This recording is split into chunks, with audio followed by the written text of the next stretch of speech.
சிறுநீரக கற்களுக்கு என்னென்ன மாதிரியான ட்ரீட்மெண்ட் ஆப்ஷன்ஸ் இருக்குது அப்படிங்கிறத நம்ம தெளிவாக ஒவ்வொன்றா பார்ப்போம். ரொம்ப காமனஸ்ட்டாக யூஸ் பண்ணுறது வந்து இஎஸ்டபிள்யூஎல்னு சொல்லுவாங்க, extra corporeal shock wave lithotripsy அப்படிங்கிறதுங்க.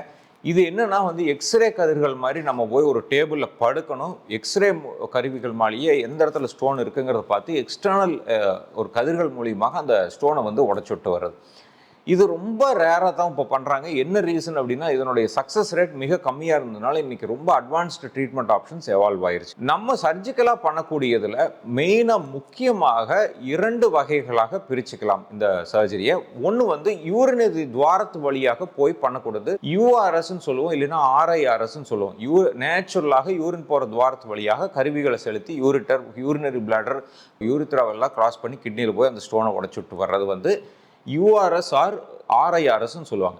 இன்னொரு வகை வந்து பிசிஎன்னு சொல்லுவாங்க, பெர்க்யூட்டேனியஸ் நெஃப்ரோலித்தோட்ரிப்சி அப்படிங்கிறதுங்க. இது வந்து டைரெக்டாக கிட்னியிலிருந்து பஞ்சர் பண்ணி டைரெக்டாக கிட்னியோட உள்பகுதியில் போய் அங்கே கருவிகள் மூலியமாக அந்த ஸ்டோனை வந்து உடச்சுட்டு வரும். இந்த 2 ட்ரீட்மெண்ட் ஆப்ஷன்ஸும் யாருக்கு பயன்படும் அப்படின்னு பார்த்தீங்கன்னா, ஃபர்ஸ்ட் இம்பார்ட்டண்ட்டாக யூஆர்எஸ் ஆர் ஆர்ஐஆர்எஸ்ல வந்து யூரினரி ட்ராக்குள்ளார இந்த ஸ்டோன் இருக்குது, பெல்விஸ்லேருந்து யூரிட்டர்லேருந்து பிளாடர்லேருந்து இந்த கீழ்ப்பகுதியில் எல்லாம் இருக்குது அப்படின்னா அந்த ஸ்டோன் வந்து வெளியே எங்கேயும் மூவ் ஆகாமல் இருக்கும்.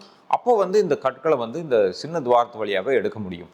இரண்டாவது, சின்ன கற்களாக இருந்ததுனாலும் இந்த ப்ரொசீஜர் மூலியமாக எடுக்க முடியும். மூன்றாவது, இந்த ப்ரொசீஜரில் நம்ம லேசர் மூலியமாகவும் கற்களை வந்து பொடி பண்ணியும் யூரின் வழியாக அந்த கற்களை வந்து ரிமூவ் பண்ண முடியும். இது பிசிஎன்எல் அப்படிங்கிறது சின்ன துவாரங்கள் வழியாக உள்ள போட வேண்டிய சூழ்நிலை சில பேருக்கு ஏற்படலாம். இது எப்போ ஏற்படும் அப்படின்னா, பெரிய கற்களாக இருக்குது, நம்ம கீழே இருந்து போய் ரீச் பண்ணுறதுக்கே முடியாத ஒரு சூழ்நிலை இருக்குது, அப்போ வந்து வேற ஆப்ஷனே இல்லைங்கும் போது கிட்னியை டைரெக்டாக பஞ்சர் பண்ணி அதை எடுக்க வேண்டியிருக்கும். இது வந்து கொஞ்சம் ஒரு பிகர் ப்ரொசீஜராக தான் இருக்கும், கொஞ்சம் எக்ஸ்பர்டைஸ்டு சர்ஜன் மட்டும்தான் இதை வந்து பண்ண முடியும். இதுலேயும் வந்து லேசர் மூலியமாகவும் கரைக்கலாம், இல்லைன்னா கற்களை உடைச்சும் டைரெக்டாக வெளியெடுக்கலாம். இதனுடைய அட்வான்டேஜ் என்னன்னா, எவ்வளோ பெரிய கல்லாக இருந்தாலும் கம்பல்சரி அதில் வந்து ரிமூவ் பண்ணிட்டு வர முடியும். இதுதான் 2 டைப் ஆஃப் ட்ரீட்மெண்ட் ஆப்ஷன். இப்போ லேட்டஸ்டாக என்னன்னா வந்து ஆர்ஐஆர்எஸ்ங்கிற ப்ரொசீஜர் வந்து ரொம்ப பிரபலமாக இருக்குது, ரெட்ரோகிரேட் இன்ட்ராரீனல் சர்ஜரி அப்படிங்கிறதுங்க. இது வந்து அதாவது ஃப்ளெக்சிபிள் டியூப் வழியாக கம்ப்ளீட்டாக வந்து எவ்வளோ வேணாலும் ஃப்ளெக்சிபிள் ஆகி கிட்னிக்குள்ளார போய் எந்த துவாரத்துக்குள்ளார ஸ்டோன் இருக்குதோ அது எல்லாமே கண்டுபிடிச்சு அது லேசர் மூலியமாக எடுத்துகிட்டு வர முடியும். இதனுடைய அட்வான்டேஜ் என்னன்னா, பிசிஎன்எல்லையும் அவாய்ட் பண்ண முடியும், எல்லா டைப் ஆஃப் ஸ்டோனையும் ரிமூவ் பண்ண முடியும். பட் இதில் என்ன ஒரே ஒரு குறைபாடுனா, இதனுடைய காஸ்ட் வந்து ரொம்ப எக்ஸ்பென்சிவாக இருக்கும். ஏன்னா அந்த ஸ்கோப்போட எக்ஸ்பென்சஸ் ரொம்ப அதிகமாக இருக்கும். அதே சமயம் சில கண்டிஷனில் ரொம்ப பெரிய ஸ்டோனாக இருந்தால் ரொம்ப நேரம் இந்த டியூபை வச்சு பண்ணுறதும் சிரமமாக இருக்கும்.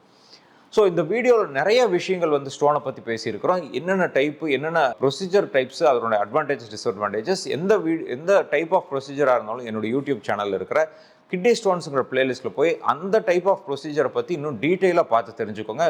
டவுட்ஸ் இருந்ததுன்னா கமெண்ட் செக்ஷனில் கேள்விகளாக கேளுங்க, தொடர்ந்து அதை பற்றி பேசுவோம். ஆரோக்கியமான வாழ்க்கை வாழ அன்பு வாழ்த்துக்களுடன் டாக்டர் அசோக். நன்றி, வணக்கம்.